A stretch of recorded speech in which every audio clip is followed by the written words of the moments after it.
Hi there, welcome in my house. It's based in Amsterdam, the Netherlands. It's my own home where I compose, where I work, where I create, where I live. And I've nicknamed it the Maison Mélodie, the House of Melody. That is because I compose here, for years on end already. Except with the pandemic, we were supposed to stay in like all of us. I, of course, was always used to it, but to not be able to go out of the house sort of creates a special relationship with that same house, doesn't it? What it does is that it shows you every sound it has when you're in here for 24/7. Then you hear its little cracks, its little noises, you hear the neighbors, everything next to your own sounds, like, taking a shower or doing a bit of composition. So I decided to make a kind of a self-quarantine based piano piece, and that evolved into 10 piano pieces. After all, there was time enough, wasn't there, for us? So with these 10 pieces, I thought I'll call it Maison Melody because it's what a composer does. He doesn't see people, he isolates himself regardless of any pandemic anyway. So you don't see much people, you don't speak to them, or perhaps virtually you do. And that's where the concept of the House of Melody album came from. Now, I started recording the piano right here where I'm now. And when I did that, I already thought that'd be strange to be hearing it downstairs. This is on the first floor, on the second, sorry. And on the ground floor, etc. What would the listener hear then? And with that in mind, I started toying around with the idea of making music with already a kind of cinematic idea in the background.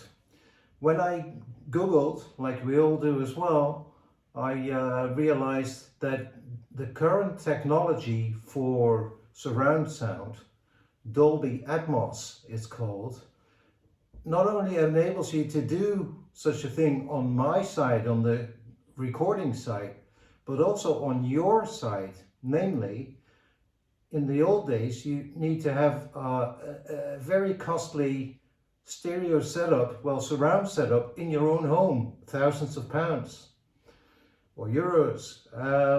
Nowadays, with the new Dolby Atmos technology, you can actually listen to it with a simple headphone. And depending on where you go, most mainstream streaming platforms, we all know who they are, they offer that. So whilst you, the listener, are walking around perhaps at a train station in a big city, you can listen at the same time to all kinds of sounds around your head through those headphones, and not having to listen to what's actually going on there on the platform or something.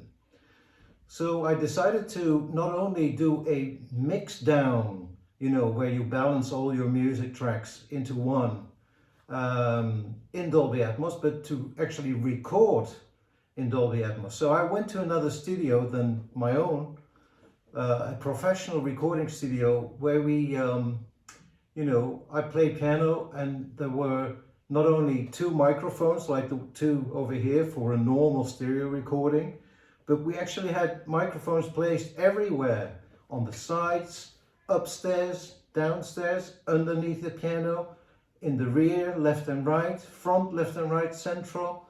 And that way we recorded the piano very spaciously, which is normally a technique only done for film scoring or something like that. So I decided to add more instruments to it with using that same method.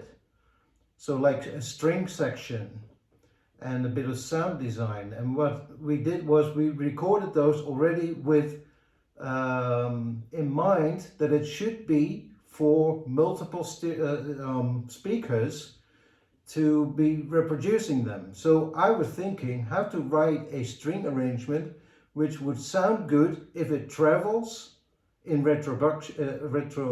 reproduction, sorry, from left to right and from front to end above your head. What would happen if you make arrangements that make that even more of an experience, more of a sensation?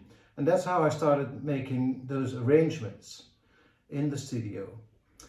So when I came back home, I again went to our great friend called Google and sort of was interested in technology, but also conceptually, idea-wise, what is actually that relationship between the composer and his home? And I found a book, and the book was called Composers and Their Homes. And then I realized most of us, I mean hundreds of years on end by now, from the greats to the anonymous, we all compose our music at the piano, if it's that kind of music, in our own house, in our own room. And when I flicked through that book, I saw those different houses and how they were almost saying to me, telling me, those photographs, those pictures of the other composers, their homes, yeah, that kind of house that sort of fits what he actually made in his music compositions. That makes sense to me. Rural or more city-like, etc.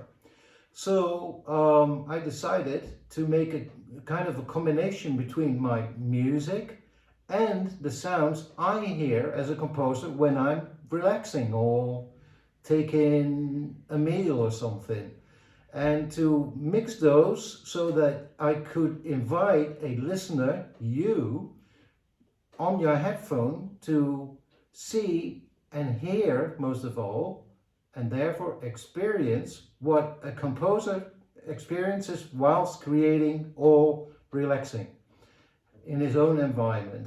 So that, in other words, it's not something I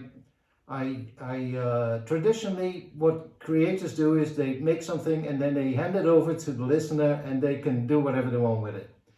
This time around I thought it was different, interesting to be different, and invite listeners to come and experience in 40 minutes in a sort of a sonic journey, which is kind of a cross between, you know, a music album, traditional one, and an old radio play, but yet in the modern incarnation, and then offer that to you so that in 40 minutes you can hear what I hear 24 hours in this place.